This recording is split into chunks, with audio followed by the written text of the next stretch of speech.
के माध्यम से, खेतों के माध्यम से, तड़ाइयों में, खाड़ों में चला जाता है।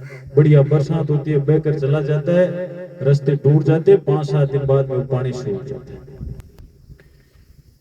अपन सब लोग मिलकर मांग करें अपने जो जनप्रतिनिधि है उनसे कि ये पता नहीं यमुना का पानी तो कब आएगा।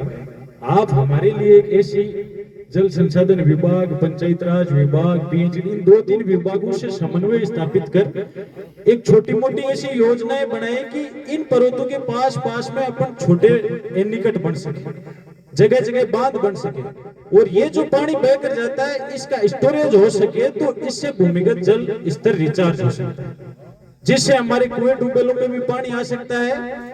और अगर ढंग से एक सरकार ने बजट दे दिया, अच्छी योजना स्कीम अगर सक्सेस होगी, तो हमें बाहर से पानी लाने की जरूरत नहीं है, नहरी तंत्र इसी से विकसित हो सकता है।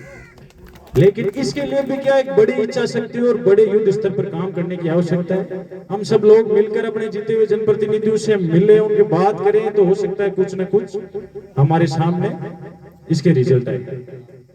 जो किसानों ने अभी आपके आने से पहले मुख्य जो मांग बताई, हमारे यहाँ पर क्या होता है कि एमएसपी पर खरीद की जो व्यवस्था है मूंग की और मूंगफली की, इस पर जो टोकन व्यवस्था है वो बड़ी लचर व्यवस्था है। आधी रात को ई मित्र के माध्यम से ऑनलाइन टोकन चालू करते हैं, वो टोकन काश्तकार के कट नहीं पाते, व्यापारी लोग बड़ी संख्या में टोकन कटा लेते हैं, प्रत्येक काश्तकार को टोकन नहीं मिलते, वो अपनी फसल नहीं तुला सकता। फसल तुलाई टोकन मिल भी गया, तुलाई के लिए जाता है तो एक ही व्यक्ति को टेंडर रहता है और वो उसमें कई प्रकार की दिक्कतें बताकर उसकी रेट कम करने की प्रयास करते हैं। तो इसके लिए धन्यवाद है कि आपने अपने मैनिफेस्टो में अभी वो मांग बताई कि ये एमएसपी पर जो सरकारी खरीद है ये सहकारी समितियों के माध्यम से हर गांव में ग्राम सेवा सहकारी समितियां बनेनी है। इनमें अगर गोडाउन वगैरह बन गए, इनके माध्यम से खरीद हो तो अच्छी खरीद हो सकती है और पारदर्शी तरीके से भी हो सकती है। कृषि विभाग द्वारा जो बीज वितरण किया जाता है वो फसल बोने के 1 महीने बाद में दिया जाता है। अगली फसल वो काम नहीं आता, इस फसल में वो समय पर उपलब्ध नहीं हो पाता। फसल बीमा योजना में जो काश्तकार प्रीमियम देता है उसको क्लेम की बड़ी दिक्कत है, न के बराबर फसल बीमा का क्लेम यहाँ काश्तकारों को मिलता है। इसकी कई त्रुटियां फसल बीमा योजना में है, उसको सुधार करने के लिए अगर प्रयास करें तो कुछ न कुछ सुधार हो जाए तो भी काश्तकारों को कुछ स्तर पर फायदा मिल सके। प्राकृतिक आपदाओं से जो मुआवजा सरकार द्वारा दिया जाता है, अभी पिछली बार सर्वे हुआ था, डॉक्यूमेंट गिरदावरी करवाई, जमा करवाई, उनमें कोई 5-7-10% काश्तकारों को मुआवजा मिला है, बाकी को अभी तक मुआवजा नहीं मिला।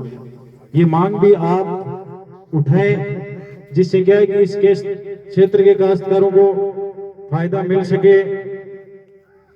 बाकी जो समस्याएं हैं वो सबको सार्वजनिक समस्याएं हैं, आप सबसे भी रूबरू होना इस मीटिंग के बाद में, जब सबके संबोधन हो जाए काश्तकारों के बैठकर और उनसे बात करना, ये आपको कई समस्याएं बताएंगे। मैं तो धन्यवाद देता हूं कि आप समय निकाल कर पधारे, समय समय पर देखना। और इस क्षेत्र का किसान बहुत मजबूत है, बहुत ताकतवर है। यहाँ के किसानों के लिए कम्युनिस्टों ने भी बहुत बड़ी लड़ाइयां लड़ी। जब हमारे बिजली के कनेक्शन शुरू हुए थे, बिजली विभाग के अधिकारी बदमाशी करते थे, उनकी बदमाशी भी खत्म हुई। आज बिजली विभाग की तरफ से किसानों को परेशान नहीं किया जाता। अन्य जो विभिन्न समस्याएं हैं उनके बारे में भी चर्चा करना।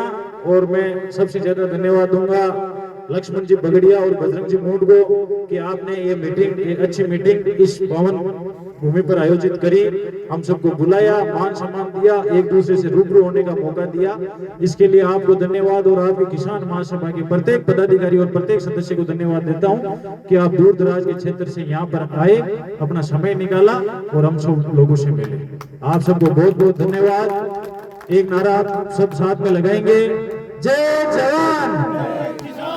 धन्यवाद। राम राम। जय जवान, जय जवान, जय जवान।